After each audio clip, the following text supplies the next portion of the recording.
Hello friends అందరికీ బబ్బా అసలు మొన్నటి నుండి వీడియో గురించి మాట్లాడదాం అనుకుంటున్నా, కానీ సిచ్యువేషన్ సాల్వ్ అయ్యాక మాట్లాడదామని చెప్పి ఇప్పటిదాకా అనమాట. ఎట్టకేరికి సిచ్యువేషన్ అయితే సాల్వ్ అయింది, ప్రాబ్లం అయితే రిసాల్వ్ అయింది అనమాట. Varanasi movie most hyped movie and most controversial cinema అని కూడా దీన్ని అయితే మనం చెప్పుకోవచ్చు అనమాట. ఎందుకంటే ఈ సినిమా మీద వచ్చినటువంటి కాంట్రవర్సీలు అంతా ఇంత కదా.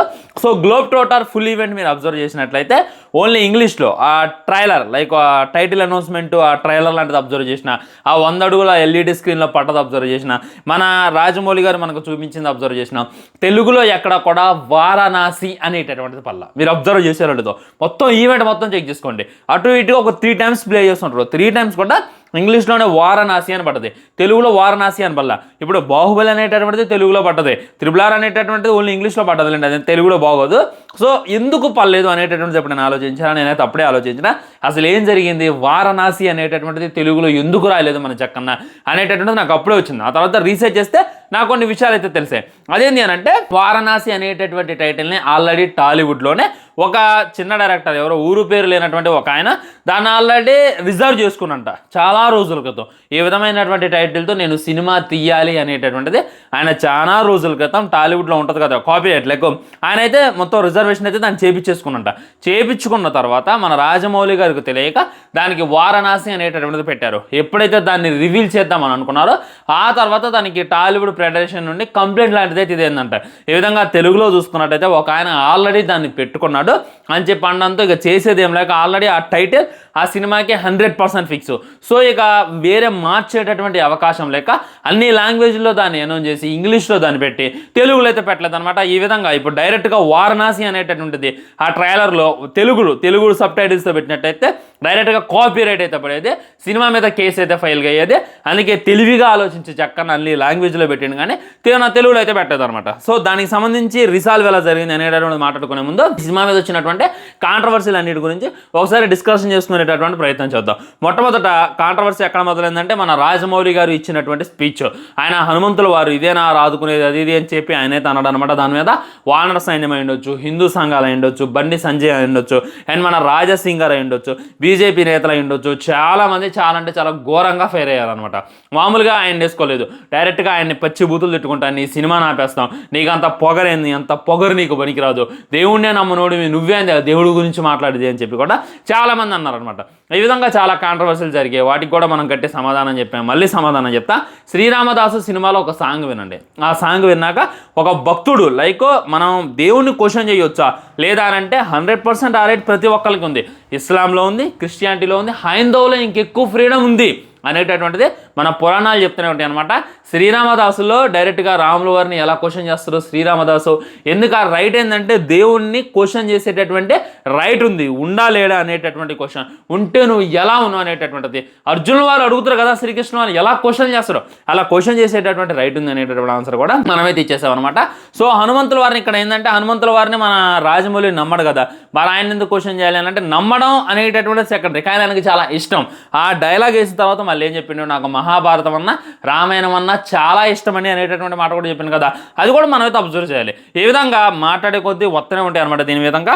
సో మన రాజమౌళి గారు ఈ విధంగా కాంట్రవర్సీలో ఇరుక్కుంటూ అది పెద్ద కాంట్రవర్సీ. కానీ ఇక్కడ నాకు ఆశ్చర్యానికి గురి చేసింది ఏంటంటే ఆయన మీద అటు ఇటుగా 3 కేసులు నమోదయ్యాయి. ప్రతి ఒక్కరు ఆయన తిట్టారు, ప్రతి ఒక్క యూట్యూబర్ లైక్ చిన్న ఎల్ఈడి స్క్రీన్లు పెట్టుకుని అరిచే వాళ్ళు కూడా ఆయన భయంకరంగా తిట్టారు. ఆయన వల్ల మన మహేష్ బాబు గారు కూడా తిట్లు తిన్నారు అనమాట. మహేష్ బాబు ఔకాత్ ఎంత, నందిని ఎక్కే అంతనా అని చెప్పి ఎలా అంటే అలా వాగారు. దాని గురించి కూడా మనం పిచ్చ క్లారిటీ ఇస్తూ వీడియోలు అయితే చేసేసాం ఫ్రెండ్స్. సో అయినా కానీ ఆయన నేను నిజం చెబుతున్నా, ఎవరైనా ఈ రేంజ్లో కాంట్రవర్సీ వస్తే ఊకుంటాడా మీరు చెప్పండి. మారుతి గారు ఉన్నారు, సార్ తొడలు కొట్టండి సార్, కాలు రేగడండి సార్ అంటే ఈ తొడలు కొట్టడాలు కాలు రేగడాలు నాకు రాదు, మా కటౌట్కి చాలా అంటే చాలా చిన్నది అని చెప్పి మారుతి గారు రాత్రి 7-8 గంటలకు ఒక మాట అన్నాడు. మళ్ళీ 24 గంటలు తిరగతలకే ఫ్యాన్స్ కొట్టేటటువంటి ఫ్లోటింగ్కే ఆయన అమ్మటే దిగొచ్చి సారీ చెప్పిండు. కానీ మన రాజమౌళి గారు ఇక్కడ డైరెక్ట్గా ఆయన మీద కంప్లైంట్స్ నమోదయ్యాయి. ప్రతి ఒక్కరు ఆయన తిడుతున్నారు.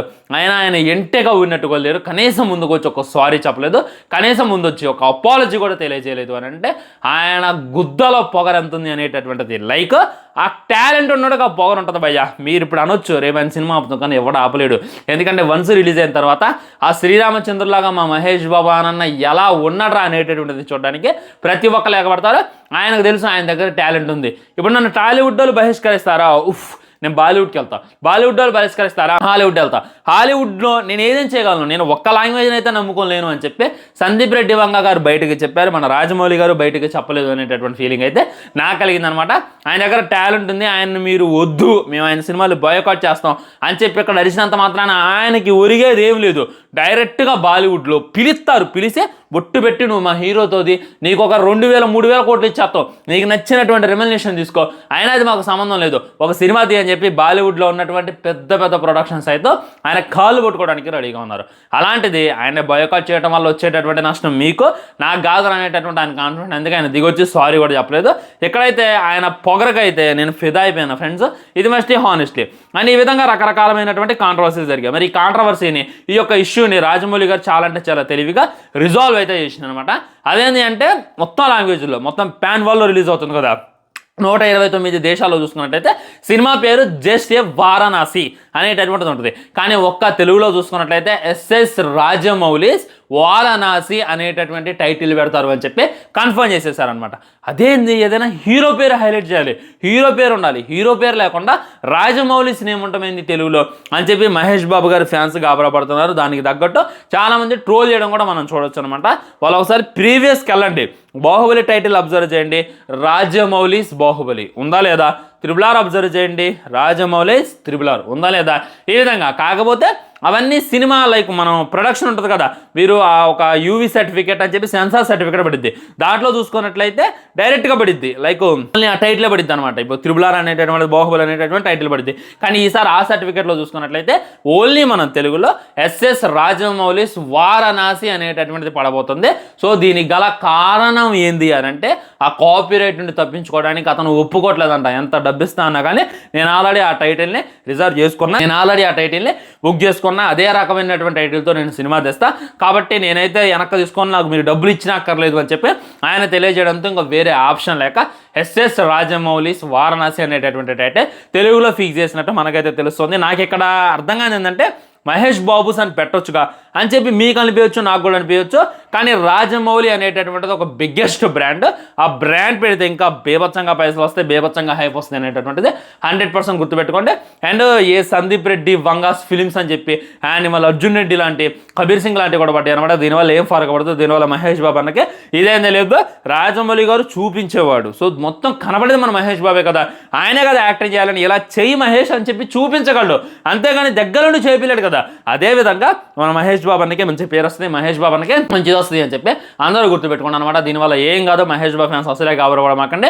రిలీజ్ అయిన తర్వాత ఎత్తినటువంటి ప్రతి ఏళ్ళు ముడుచుకుంటారు, వాగినటువంటి ప్రతి నోరు మూసుకుంటారు, నాది గ్యారంటీ. ఈ డైలాగ్ని రికార్డ్ చేసి పెట్టుకుంటే వారణాసి సినిమా రిలీజ్ అయిన తర్వాత కొన్ని రికార్డులు, కొన్ని కాదు ఆల్మోస్ట్ 100కి 100 రికార్డులు కూడా లేచిపోతే వాగినటువంటి ప్రతి ఒక్కరు కూడా సాష్టాంగపడి దండం పెడతారు, రాజమౌళి నువ్వు మహాభారతం తీ. ఇప్పుడు ఏ నోరుతో అయితేనో మహేష్ బాబుకి ఎద్దునెక్కి నందినెక్కి అంత ఆక్వాత ఉందా అని అన్నారు, మళ్ళీ వాళ్ళే అదే నోరుతో మా రాజమౌళి మళ్ళీ ఖచ్చితంగా మహాభారతం తీయాలి, మహాభారతం మాకు చూపించాలి అని చెప్పి చేతులెత్తి దండం పెట్టి అడగపోతే ఇక అప్పుడు మాట్లాడదాం అనమాట. ఉంటా మరి ఇది ఫ్రెండ్స్, ఫుల్ కాంట్రవర్సీ అయితే సాల్వ్ అయిపోయింది. నాకైతే చాలా హ్యాపీగా అనిపించింది.